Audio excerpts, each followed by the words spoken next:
right.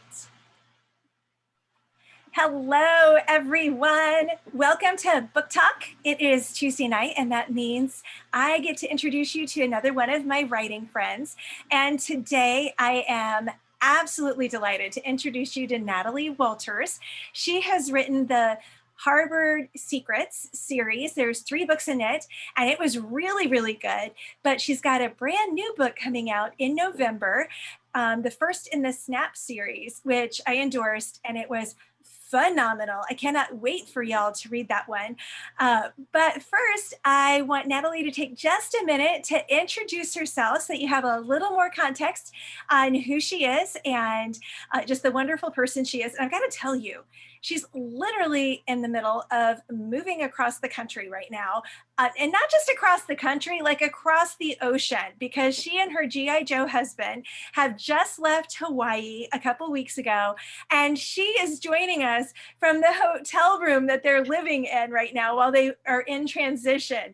So thank you so much for joining us tonight, Natalie. And could you tell our viewers a little bit more about yourself? Yeah, thank you so much for having me, first of all. And yes, I am in my hotel room. We're right next to the highway. So I don't know if there's going to be like, a truck going by. So if there is, I'm sorry. But so I'm Natalie. I, like you said, wrote the Harvard Secret series. I've been a military wife for 25 years. We'll be celebrating our 25th wedding anniversary in August. We have 3 adult children. I have one son in love with my oldest daughter, and then my middle daughter just got engaged a couple of weeks ago. So we're gonna have a wedding in about a year and a half. So I'm excited about that. Let's see. I'm in the middle of a move across the ocean. We moved from Hawaii, which was where my husband was from, and we have landed in the great state of Texas. So we're really excited to be back on the mainland and close to family. Yeah, and this isn't your first move. I would say you have become something of an expert at military moves. Because is this like number 18 or number 19 for your family? It's one of those numbers. I was trying to do the numbers and I was like, it's either 18 or 19. I might have missed a number in there or added one. I mean, who knows anymore? But yeah, we've done about 18 or 19 moves at this point.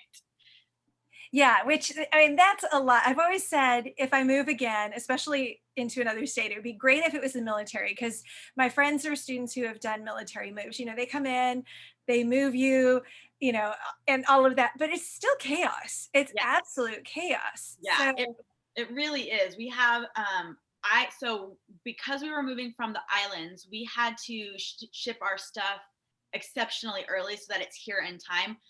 Because otherwise we would just be out with furniture. It takes about 45 days for our stuff to leave the island to get to the mainland. So on the other way from the mainland to the islands, they give you aloha furniture. So like just your basic furniture stuff. So then you're kind of taken care of, but that's not the way it is here on the mainland. So we actually packed out our house the second week of May, and our stuff got here the first week of July. So we got here and our stuff had just made it here before we did. So in that time we were living in our house, basically camping out in our house because we didn't have any of our stuff, living out of suitcases. So I'm really anxious to be able to officially move into our new residence and get out of suitcases. yeah, that's crazy that you had to have everything packed up and shipped 45 days before you moved. I mean, I'm trying to wrap my mind around that.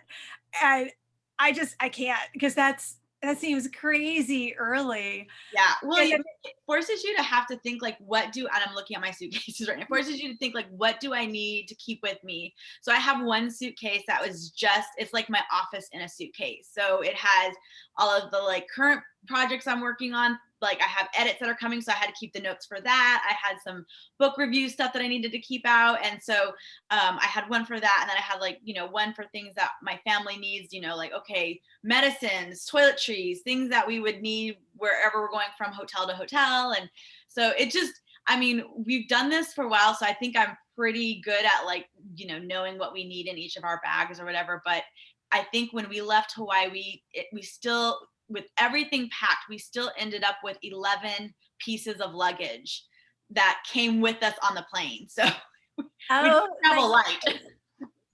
So on your website, you talk about how there's a time for everything and a season for every activity under the heavens. So how did you know it was the time to start writing and telling your stories? Oh goodness. So I've always been a reader. I never really had aspirations to be a writer. And so it was probably in 2010,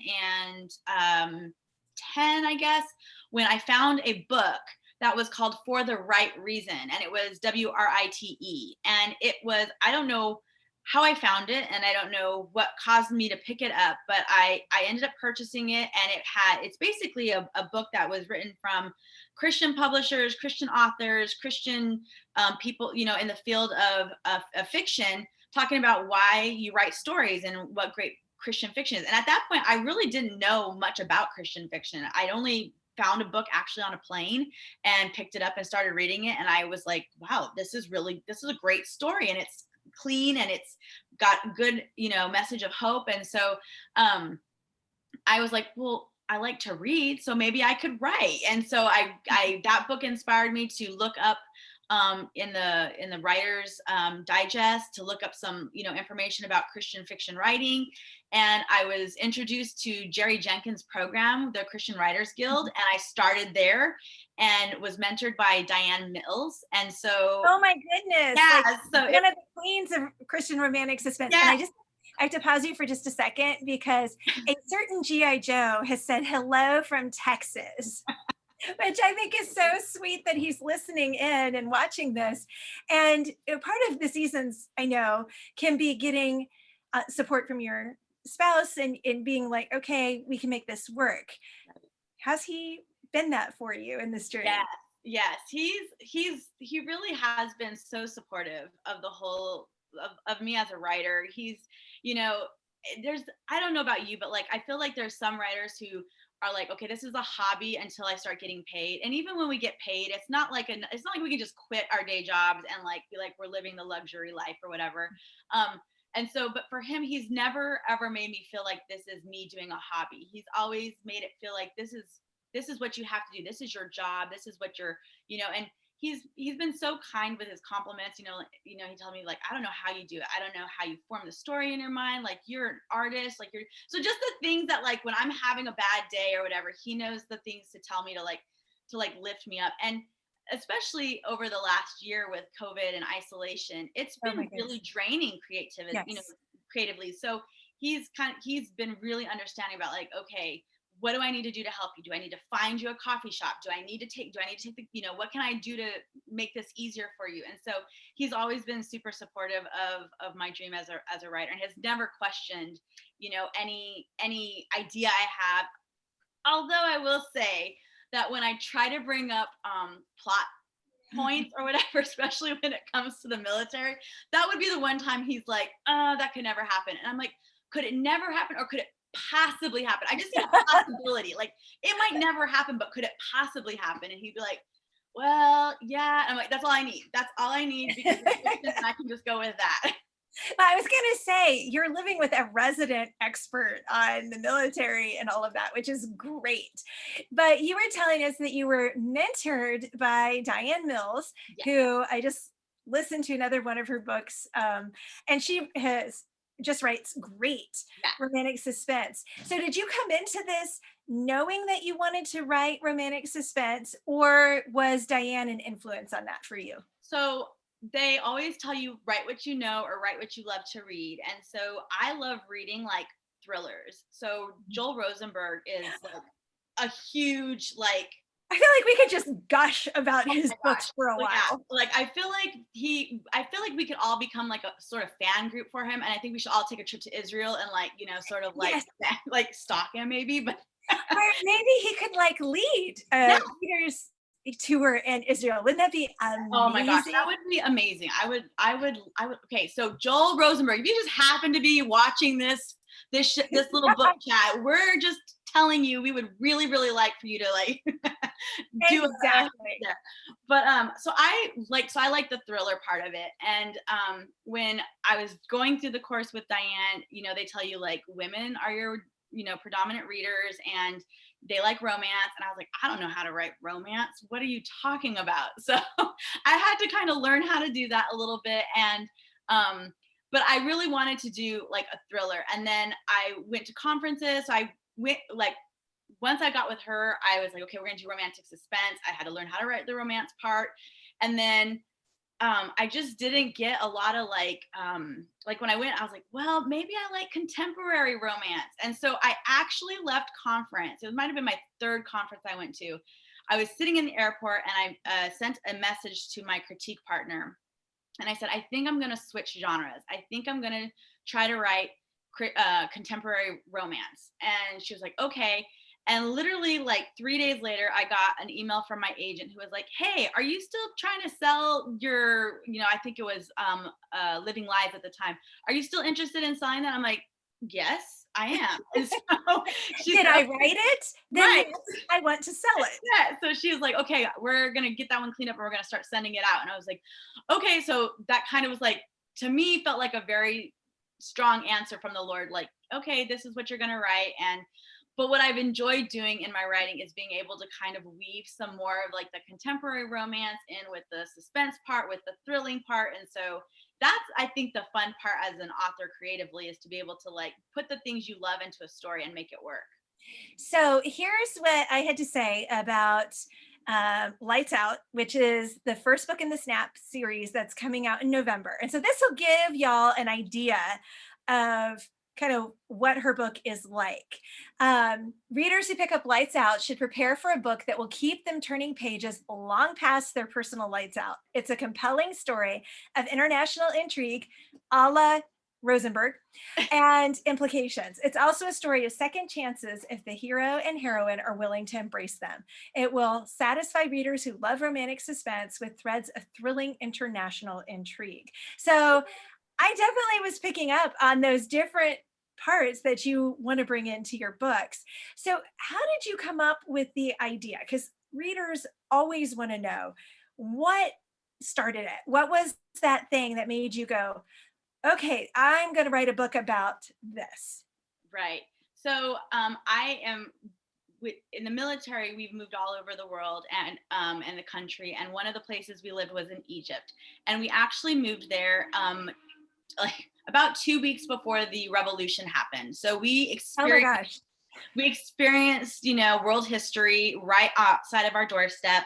And we're evacuated from the country and then returned to the country. And so got to watch, elections and that type of thing. And so in that process, one of the things that I started thinking about was like, okay, what are all the conspiracy theories behind, the toppling of the president, and like what's going on, what's America's involvement with that. And so I had that in the back of my mind. And I actually, when I was under the mentorship of Diane Mills, actually wrote a story loosely based off of some stuff that happened during that time, but it never got picked up. So I still kind of had that in the back of my mind, like, okay, how could I use this? And then, and so then we went to, then I had a friend. So this is one of those things, like I have friends in many agencies, and one of them was telling me the story about how they had some members of a foreign agency similar to theirs in the United States, and they just like disappeared, like they took off. And so he's telling me like how they like disappeared and they were scrambling to find them, and they did find them and they brought them back, and then they sent them back to their country. They probably got in a lot of trouble with their country. But I was like, oh, okay, well, what if, like, why did those guys disappear? Like, what were they doing? Like, what was, and like in real life they were shopping, but in my mind they were doing something more sinister. And so because it is a thriller, so it has to be much more. I mean, unless you get like a really great sale and you're like fighting like Black Friday, that could be Potomac Mills, here we come. So I was like, how can I put this together? And then, so that's sort of where I took a little bit of like our experience in Egypt, and then our, talking to friends who come to my home under the guise of like, hey, I'll make you dinner. Now tell me all your secrets. And then story. So the moral of that story is, don't ever accept a dinner invitation from a writer unless you want to be pumped for information. That's right. Everybody have to sign non-disclosure. Yeah, exactly. This is my idea. You can't take it. That's right.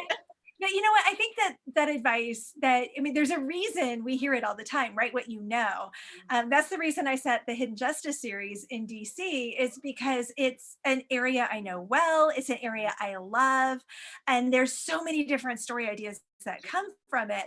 But your prior series is very different. I mean, it's still romantic suspense, but it's not this high international Right. thriller level. So, how did you, was it, I guess, a stretch or a big transition, or did it feel very natural to make that shift between the two? Because they're both romantic suspense, but one I would say is not that it's smaller, but it's more home front, I Right. guess, kind of, Right. suspense versus the Snap Agency, which has a very big Yeah. feel to it.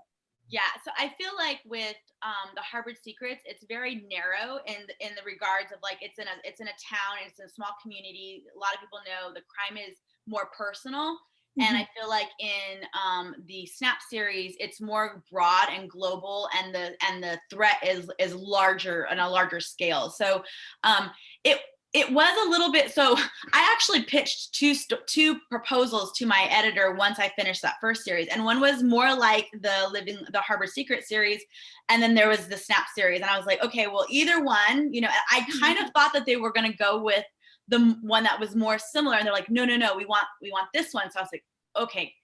And I don't know, like, so when I wrote my first series, I like kind of had an idea of like all the stories. And this one, you're kind of just pitching, like, okay, here's some ideas I have. Do you like them? And you give a little bio of whatever's going to be in it or whatever. And they were like, yeah, we like that. I was like, oh, okay, now I have to write this.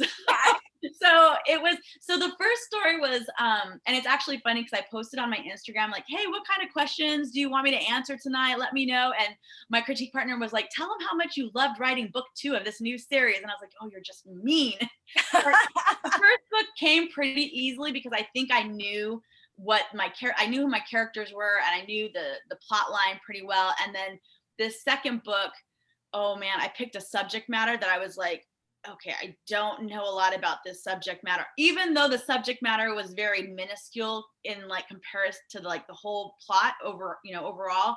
But it was still parts that I was like, I don't know, I'm just making this stuff up. Like I reached out to like my resources, and I was like, this probably is gonna work, right? And they're like, oh yeah, that'll work. But it was really hard for me to like put that one together. And I think because of the global and threat level of it, there's a lot of moving components with the different agencies and like the rules and the laws and the things that someone will likely call me out on if I don't get it right. And so That's, I I think, think the terrifying part as a writer, if you care about your readers, yes. is taking the time to get it right and then trying to find that balance where you've got enough in there that the reader knows what's going Mhm. on, but they haven't just read a textbook on Right, right. it. And if finding those resources can be so challenging. Yeah, So I feel yeah. And there are times where you go into a story and you just know, you're like, yeah. this is where it's going and it flows. Right. And then they're the ones where you're like, I'm beating my head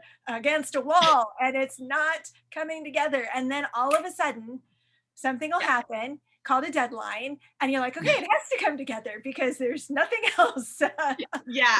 I actually had a little note because I was like, okay, let me ask the professional who's written way more books than I have. And because writing book 2 was so hard. And I got to my deadline. I was like, this book is like, I think every writer probably is like, oh, my book is terrible. But like, I really believed like my book, like I sent it in, I sent an apology letter to my editor, and I was like, I am sorry. You will probably never want to read a book again after you read this one. Like, you're going to just like wonder, why did you ever sign me? Like, what's going on?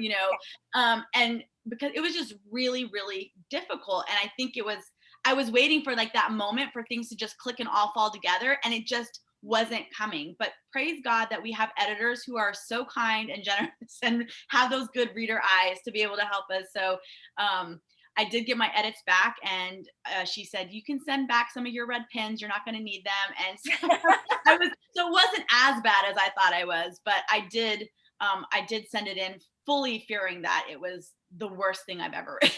I love that she said you can send those red pens back, because one of the gifts that I will send to my editors, like for Christmas or whatever, is red pens. I Like, love it. I know you go through a lot of these, even though it's all track changes now, Right. or whatever. But I will say, it depends on the book. Like Beyond Justice, the first book in the Hidden Justice series, I thought was going to be so easy to write. And I remember sending it in, and normally I am right at the word count, or like I'm in that 10% range, because our contracts usually say you can go up or down about 10%. So like 85 to 100,000 words. And that one was 130,000.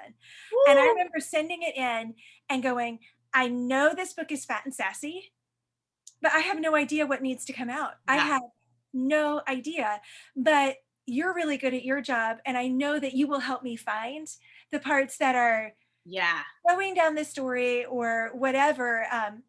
Shattered by Grace, though, I felt the same way, but it wasn't that over. It was probably 100,000 instead of 90,000 or whatever. And I was just like, I can't figure out what to pull out. I know it's a little heavy, but I can't figure out what needs to come out.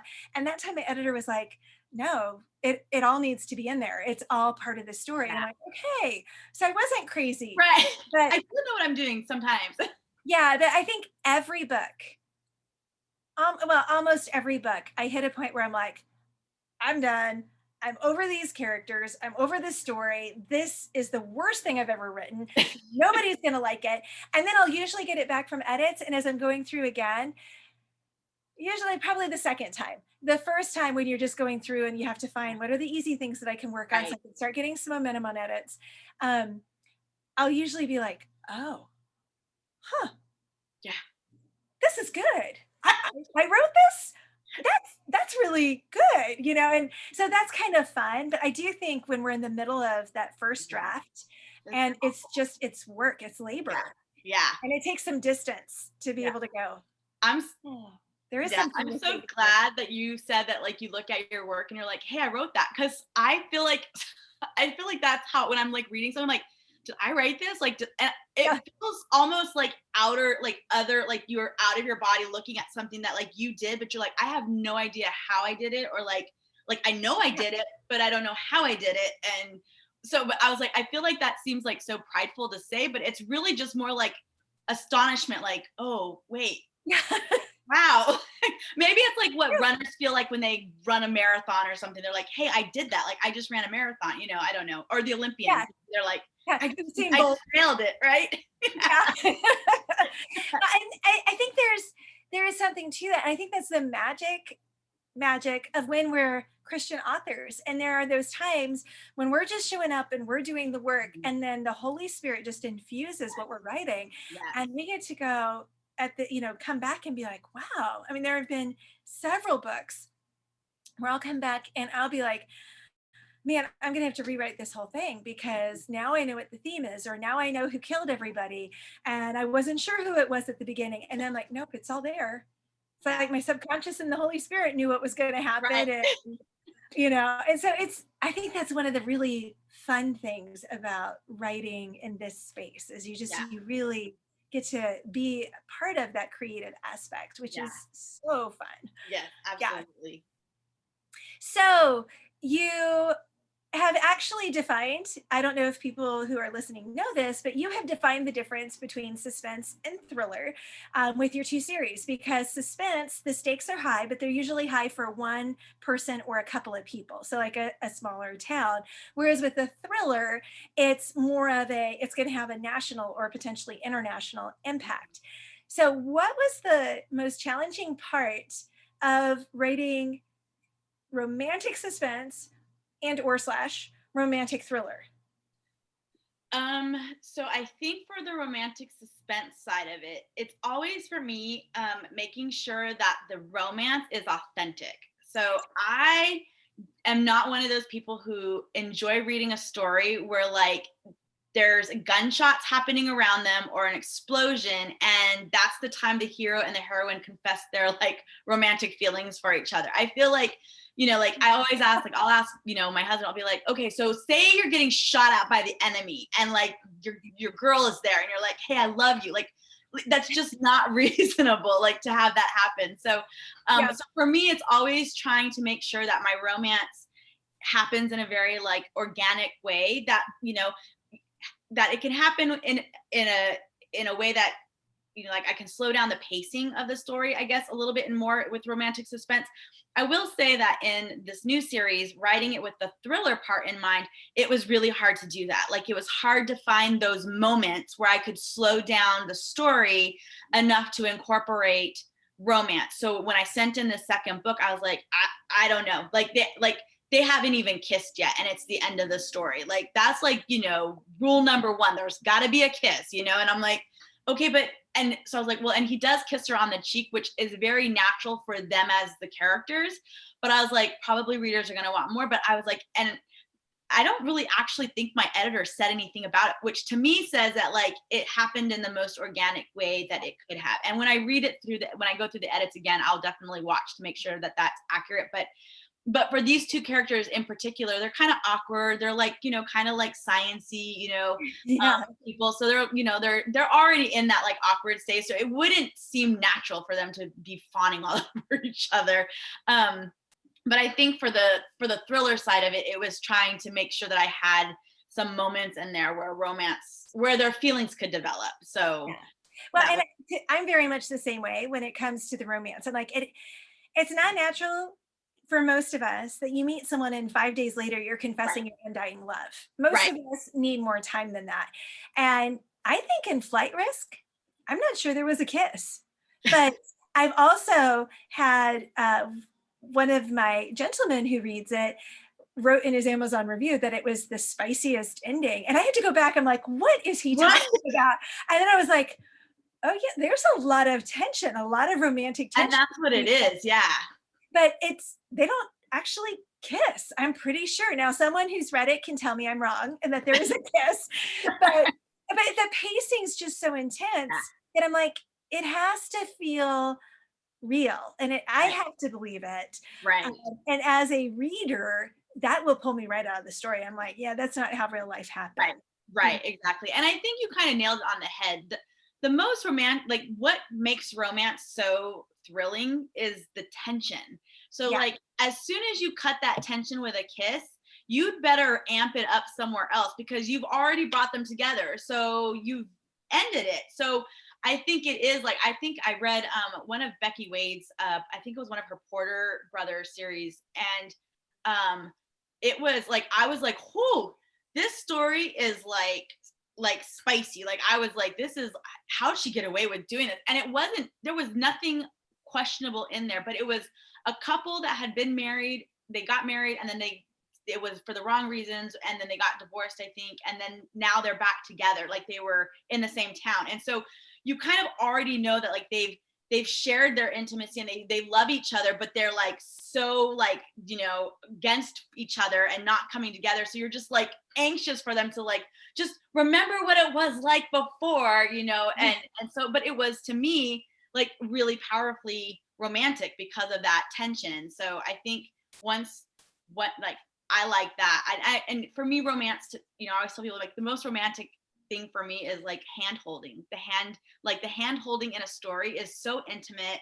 And I just think, I don't know, it might just be me, but I'm like, the kiss, okay, I got the kiss. But oh, like the hand holding, the humor, the yeah, banter, like I love that. yeah. When there's those verbal sparks Yeah. going, and you know that they're baiting each other, and you can Yes. feel the tension.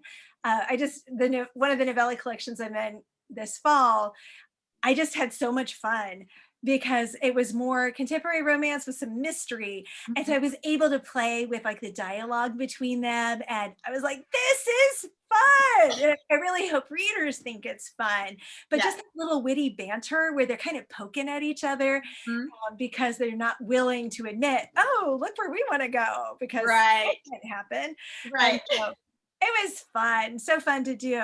Well, believe it or not, we are at the half hour point already. Yeah, so this has been so much fun, and I just have enjoyed talking about, okay, our mutual love for Joel Rosenberg's books and all the places you've lived. Thank you to your husband for serving, and to you, because I know without your support, he couldn't do that. And then also just Egypt. Oh my gosh, I can't believe you were there during the Arab Spring. I know, Oh my goodness, that had to be crazy. But crazy. also your books and just your whole writing process. So thanks so much for joining us tonight. Thank you so much for having me. I had a great time. Yeah, this was fun. And next week, Carrie Taransky will be here.